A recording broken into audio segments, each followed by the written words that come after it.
মনে ভাবতে থাকলাম একই স্বপ্ন মানুষ কয়বার দেখে, কে এই ব্যক্তি যে আমার সাথে রাতে এরকম আচরণ করেছিল। ভাবতে ভাবতে আমার কোনো কিছুই ভালো লাগছিল না। কিন্তু এখানে তো বাবা, আমি আর আমার ছোট বোন ছাড়া আর কেউ ছিল না। তাহলে কে আমার সাথে এরকম করলো? সারাটা দিন শুধু খালি আমি এই বিষয়টা নিয়ে চিন্তা করলাম।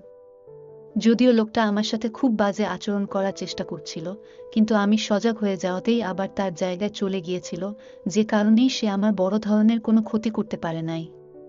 মনে মনে ভাবলাম, যাক, সেটা আমার কপাল ছিল। এই বিষয়টা নিয়ে চিন্তা করলে আর কোনো লাভ হবে না। সেদিন আমাদের বাসার সকল অতিথি বিকেল বেলা চলে গেল। আমাদের বাসা একেবারে খালি হয়ে গেল। আমার মা একজন গৃহিণী। আমার মায়ের শারীরিক অবস্থা তেমন একটা ভালো না।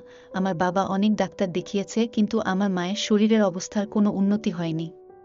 কেন জানি আমার কাছে মনে হলো, আমার বাবার যা প্রয়োজন তা আমার মায়ের কাছ থেকে পাইনি। সপ্তাহ খানিক পর একদিন রাতে বাবা আমার রুমের দরজায় এসে নক করছে আর আমাকে ডাকছে আর বলছে, মা পূজা। আমি বাবার ডাক শুনে উঠলাম, উঠে এসে দরজা খুলে দিলাম। দরজা খোলার সাথে সাথেই বাবা আমাকে বলল, মা পূজা, তুমি কি এখনো ঘুমাওনি? আমি বললাম, বাবা, আমি এতক্ষণ ঘুমিয়েছিলাম। তখন বাবা আমাকে বলল, মা পূজা, আমার আজকে খুব একটা ভালো লাগছে না। তোমার মার এই রোগ মনে হয় আর ভালো হবে না। তোমার মায়ের এই সমস্যার কারণে আমি আর ঘুমাতে পারছি না। তাই আমি সিদ্ধান্ত নিলাম, আমি আজকে তোমাদের পাশে থাকব। আমি বললাম, ঠিক আছে বাবা, তাহলে আপনি আমাদের পাশে শুয়ে থাকেন। সেদিন আমার বাবা আমাদের পাশে শুয়েছিলেন। আমি শুয়েছিলাম বাবার ডান পাশে আর আমার ছোট বোন শুয়েছিল বাবার বাম পাশে। এভাবে শুয়ে থাকতে থাকতে হঠাৎ আমি ঘুমিয়ে পড়লাম। কিন্তু ঘুমের মধ্যে গভীর রাতে হঠাৎ আমি অনুভব করলাম আমার সাথে আবার কেউ ভিন্ন রকম কোনো কিছু করার চেষ্টা করছে। লোকটির সেই আচরণে আমার ঘুম ভেঙে গেল। আমি ঘুম থেকে উঠি, বাবাকে আমার পাশে খুব বাজে অবস্থায় দেখতে পেলাম। তখন আমি বাবাকে বললাম, বাবা, আপনি আমার সাথে এসব কি করছেন? আপনার মেয়ের সাথে ঘুমন্ত অবস্থায় এসব কিছু করার আগে আপনার বিন্দু পরিমাণ লজ্জাবোধ হয়নি?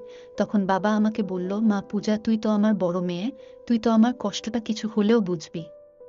আমি তো তোমার সাথে খারাপ কিছু করছি না। আমি তো তোমার সাথে ঘুমের মধ্যে একটি মজার ধাঁধা খেলছি। আমি বললাম, বাবা, ঘুমের মধ্যে অন্ধকার রুমে আপনি আমার সাথে এটা কেমন ধাঁধা খেলছেন? আমি তো অনেক ভয় পেয়ে গেছিলাম। বাবা বলল, মা পূজা, আজকে আমি তোমাকে একটা নতুন ধাঁধা খেলা শিখাবো। আমি বললাম, বাবা, এই রাতের বেলা আপনি আমাকে কোন ধরনের ধাঁধা খেলা শিখাবেন? বাবা বলল, এই ধাঁধা খেলাটা রাতেই খেলতে হয়। আমি বললাম, বাবা, এটা আবার কেমন ধাঁধা খেলা যা রাতে খেলতে হয়? বাবা বলল, আমি তোমাকে এই ধাঁধা খেলাটা শিখানোর জন্যই তো তোমার মায়ের কাছ থেকে এখানে চলে আসলাম। তারপর বাবা আমাকে নতুন একটি মজার ধাঁধা খেলা শিখানোর জন্য